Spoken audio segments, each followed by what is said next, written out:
தஞ்சாவூர் மாவட்டத்துல பேராவூர்ணி தாலுகாவுல மதமட்டலூர் என்பது ஒரு சிறந்த கிராமம். தென்னை விவசாயம் செய்து நம்முடைய பசுமை பூமியால் ஈர்க்கப்பட்டு செயல்படுத்தி 1.5 ஏக்கர். இதுல தென்னை மரம் போட்டு எத்தனை வருஷம் ஆச்சு? தென்னை மரம் போட்டு ஒரு 6 வருஷம் ஆச்சு. ஆனா தோப்பு வந்து ஒரு ஈவனா இல்ல, அப்படிதானே?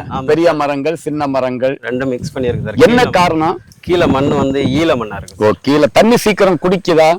தண்ணி குடிக்க கொஞ்சம் லேட்டா வந்து தண்ணி கட்டிட்டோம்னா தண்ணி குடிக்க 1 வாரம் ஆயிரும். வடிச்சு விடணும். மற்ற பூமிகள் மாதிரி தண்ணியை உடனே அப்சர்வ் பண்ணாது.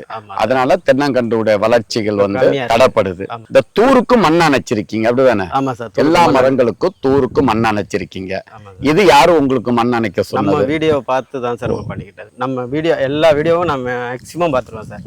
பார்த்துட்டு அதுல உள்ளதை எடுத்து நான் இந்த மாதிரி பண்ணிக்கிட்டு இருக்கேன். வீடியோ பார்ப்பதற்கு முன்பாக பசுமை பூமியை பார்ப்பதற்கு முன்பான விவசாயத்தை விடவும் எங்க பசுமை பூமியினுடைய வீடியோக்களை பார்த்து செய்த விவசாயத்துக்கும் வித்தியாசம் தெரியுதா? கண்டிப்பா தெரியுது. என்னென்ன வித்தியாசங்கள் உணர்றீங்க? நம்ம பாக்குறதுக்கு முன்னாடி வந்து நம்மளுக்கு இந்த தென்னை மரத்தோட அவசியமும் தெரியாது, அந்த விவசாயமே தெரியாது.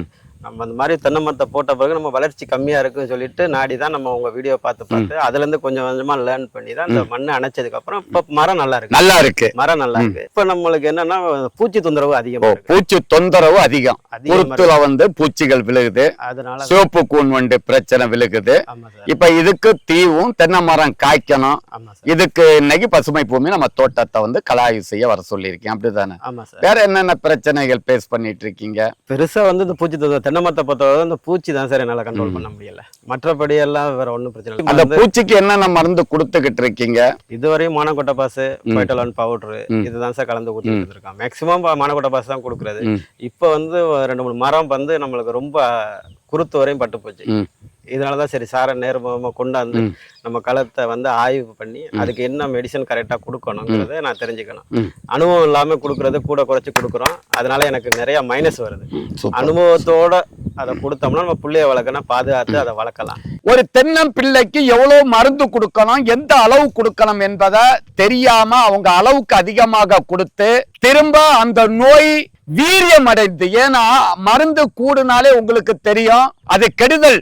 500 ml கார்போசல்பான், 500 ml கெக்ஸாகோனசோல். இந்த கெக்ஸாகோனசோல், இந்த கார்போசல்பான் என்பது பூச்சி மருந்து, கெக்ஸாகோனசோல் என்பது நோய் மருந்து, ஸ்டிக்கர் என்பது ஒட்டும் திராவகத்தை ஒரு டேங்குக்கு 50 ml கொடுத்திருக்காரு. 18 லிட்டருக்கு வந்து 50 ml கொடுத்தா நிச்சயமாக அதே மாதிரி மோனோகோட்டாபாஸ் பூச்சி மருந்து நீங்க அளவுக்கு அதிகமா கொடுத்தா நோய் கியூர் ஆகாது, நோய் வீரியம் அடைந்து தென்னை மரத்தை பாதிக்கும். அதை தான் நம்ம இப்ப இந்த பார்க்க போறோம்.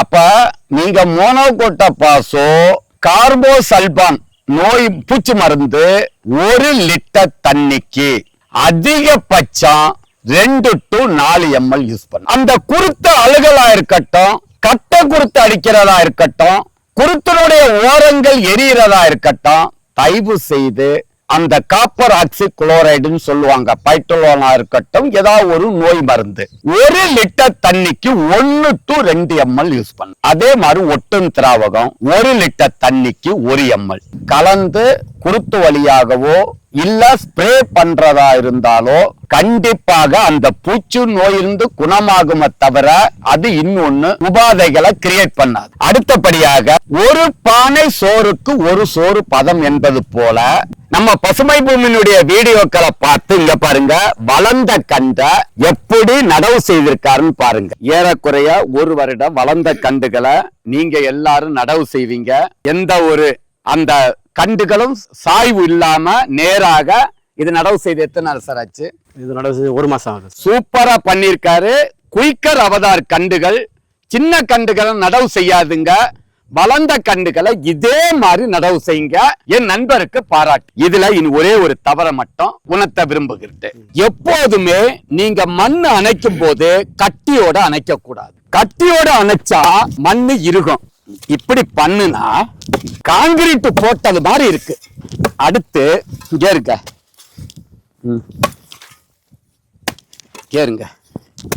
கண்ணு மேலே இருக்கும். மண்ணு ரொம்பவும் அணைக்க கூடாது. இந்த அளவுக்கு தான் அணைக்கணும். தண்ணி தூர்கிட்ட வரவே கூடாது. அடுத்து கண்டிப்பாக இத சுத்தி உளுந்து அல்லது தோரை அல்லது தட்டப்பயிறு ஒரு 10 கிராம் சாணியோட மிக்ஸ் பண்ணி இப்படி போட்டு லைட்டா கிளறி விடுங்க. கிளறிட்டு உயிர் தண்ணி ஊத்துனேன்னு சொன்னா அது எல்லாம் முளைச்சு இப்படியே பரவிடும். அப்ப இந்த தென்னங்கன்று 3 மாதம் ஆனதும் இந்த செடிகளை புடுங்கி இதுக்கு உரமா போடுங்க. இதை அவுத்து விட்டுருங்க 3 மாதம் கழிச்சு. இதே மாதிரிதான் எல்லா கண்ணுக்கும் செய்யணும். இதுதான் இதோட சிம்டம். முதல் சிம்டம் இது போன வருஷம் வந்தது. மருந்து ஊத்துனாரு, மாறிடுச்சு. இங்க பாருங்க, திரும்பவும் வருது.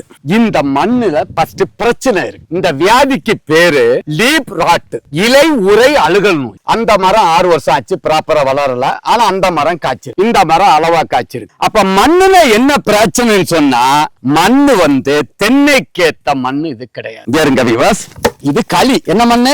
விரால மண்ணு. தண்ணி சீக்கிரம் குடிக்காது. மண்ணு பிரச்சனைக்கு முத்துசாரி வருதான். என்ன காரணம் சொல்லவா?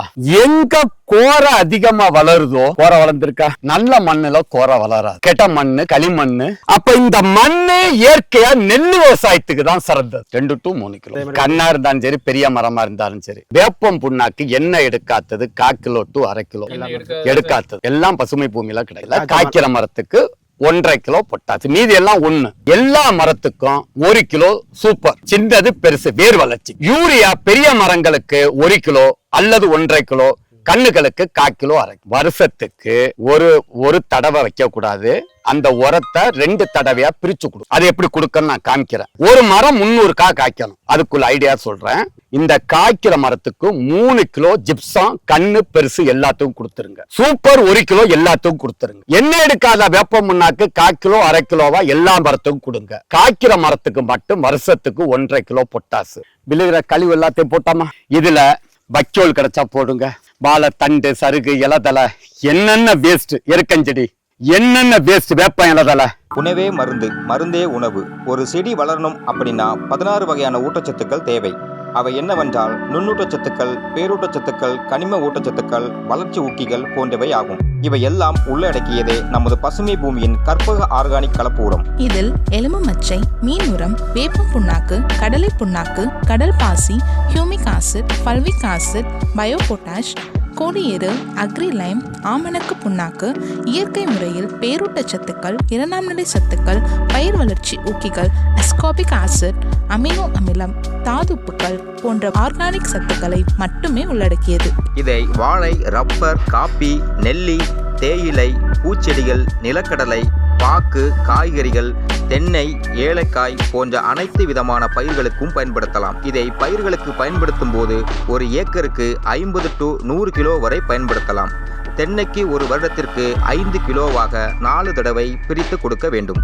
இவ்வாறு பயன்படுத்தினால் ஆர்கானிக் உரமானது வேர் வளர்ச்சியை தூண்டி, ஒளி சேர்க்கையை துரிதப்படுத்தி, பயிர்களின் ஆரோக்கியத்தை காத்து, பூச்சி நோய்களுக்கு எதிர்ப்பு சக்தியை அளிக்கிறது. தென்னையில் உள்ள அனைத்து பிரச்சனைகளையும் சரி செய்கிறது. வாங்கி பயன்படுத்துவீர், அதிக மகசூலை